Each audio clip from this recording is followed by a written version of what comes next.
Brexit is triggered, no turning back. The FD Sebastian Payne reports from Westminster on the historic day when Sir Tim Arrow, Britain's ambassador to the EU, presented Theresa May's letter of withdrawal to Donald Tusk, the European Council President, triggering the UK's exit from the EU. Brexit has finally begun. At 12:20 p.m. on Wednesday, the United Kingdom triggered Article 50 of the Lisbon Treaty. So come hell or high water on the 29th of March, 2019, the UK will leave the EU. The 6-page Article 50 letter was delivered by hand to Donald Tusk, President of the EU Council, by Sir Tim Arrow, the UK's bearded ambassador in Brussels.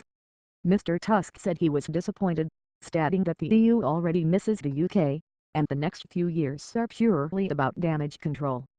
Theresa May, on the other hand, was more optimistic. The Prime Minister said that triggering Article 50 was a historic moment for the nation, and there was no turning back from it. She said it was a unique opportunity to shape Britain and ask them tough questions about what kind of country it wants to be.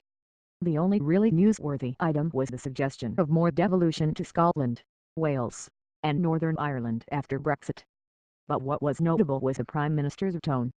Mrs May's brisk and bolshevik approach towards Brexit in her Conservative conference speech last year was applauded by party activists, but received with horror in Europe. The government seems to have learned the lesson from that. It's taking a much softer approach now. Instead of saying the UK will be having its cake and eating it, the Prime Minister talked of close partnerships, careful negotiations, and the need for a strong EU, besides a strong UK.